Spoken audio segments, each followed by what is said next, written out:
And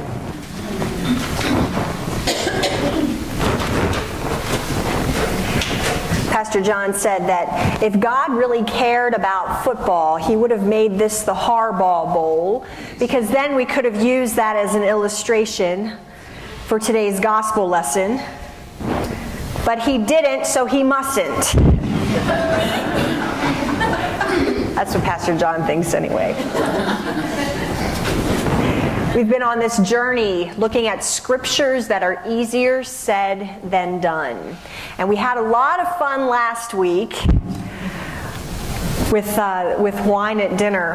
And you know, every one of these scriptures that we have worked with that have been submitted by you all, we think every week it couldn't get any more challenging. And then we got to this week's passage and we were like pulling our hair out like, oh my, what have they done to us? That's what happens when we don't get to pick the scriptures ourselves. Because we have before us this issue where Jesus Christ himself he'll later teach the greatest commandment, which is to love the Lord your God with all your heart, mind, soul, and strength, and to love your neighbor as yourself.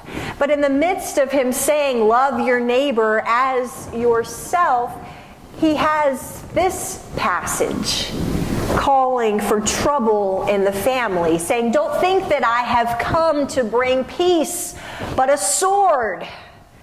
Jesus, the one who will later tell his disciples to put their swords back in their sheaths, to not bring violence as he is being taken in the garden. But here he's saying, bring a sword.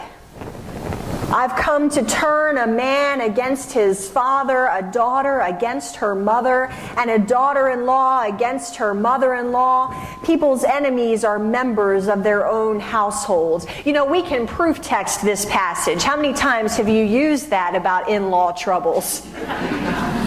We said, Jesus told me I'm supposed to be against them.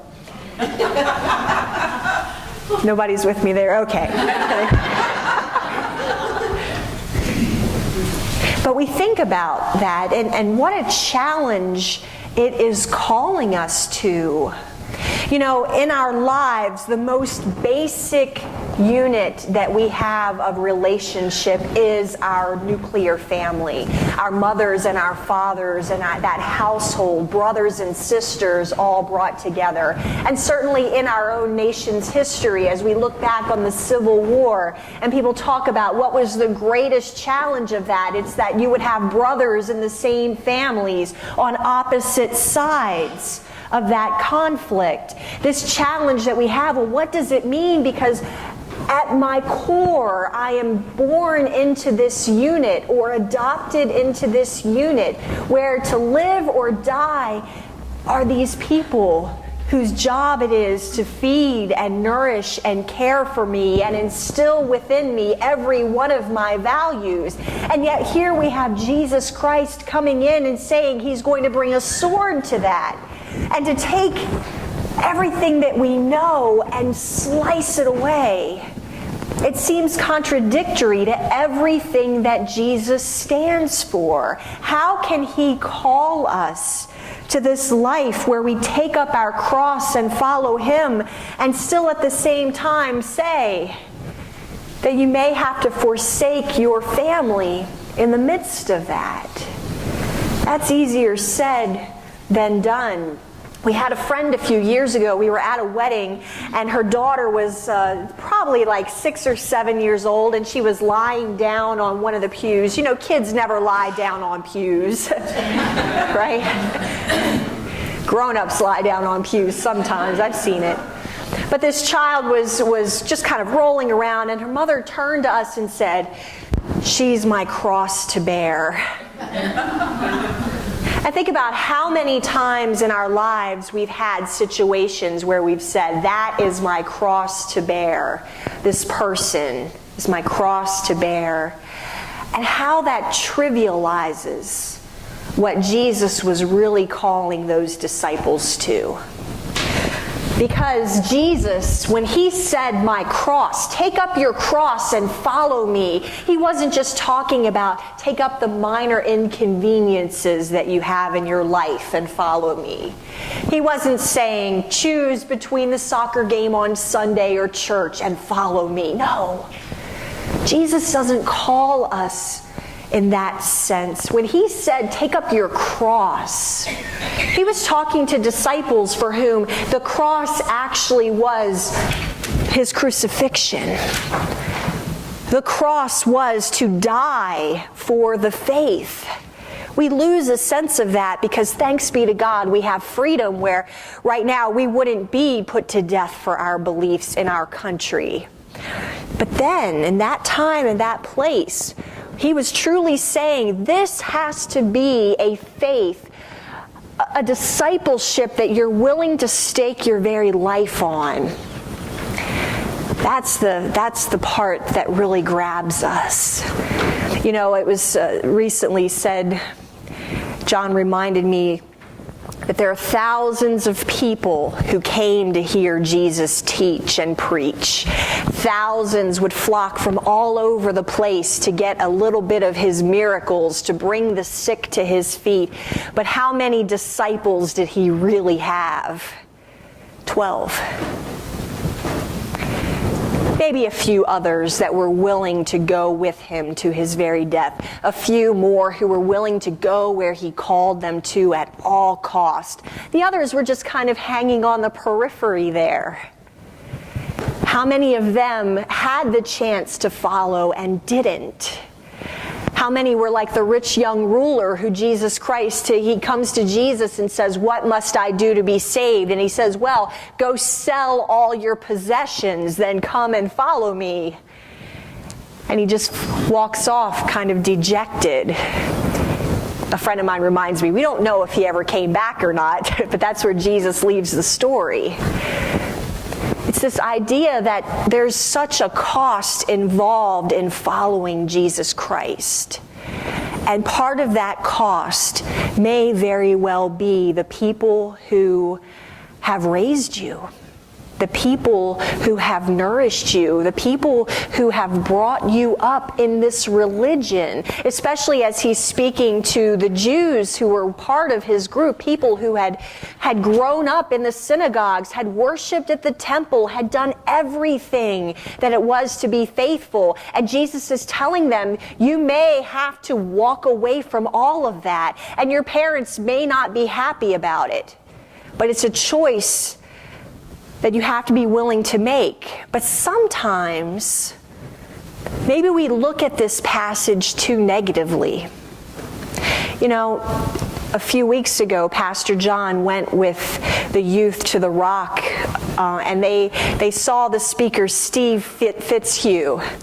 You know, he was a Denver Bronco, played for some other teams, but he had grown up in Cincinnati as a really poor kid in a bad situation.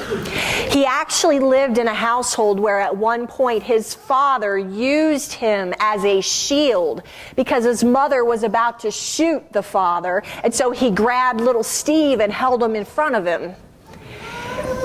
His brothers were junkies. His family was involved in drugs and all kinds of other crime.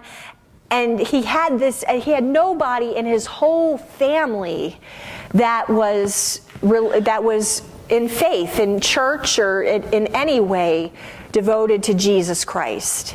But he had a sister who was interested in a guy that went to church. So she started to take Steve with her some Sundays because she wanted to get with this guy. And then when that didn't work, little Steve, who was 12 years old at the time, he got a phone book and he looked up the number of that church, and he called the church office and said, I've got to come to church, I need a ride. And he called every single week, and they always took care of getting him to church. And the happiest day of his life was when he had a job and a driver's license and got his own car and was able to drive himself to church. You know, sometimes when Jesus is saying, forsake your mother and your father, your brothers and your sisters, that's not always a bad thing. Because again, it's just like a few weeks ago when we did the shake the dust off your feet sermon. Sometimes those relationships aren't life-giving to us.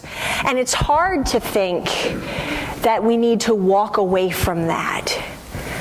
When Jesus is saying, I've come to bring a sword to that, think about how freeing that can be. If all that unit has taught you is abuse and neglect, alcoholism, drug abuse, if that's what you've grown up in, Jesus in this passage is giving you permission to cut through that with a sword, excise it from your life and move beyond to something even greater, to take up what he is offering and to be his disciple.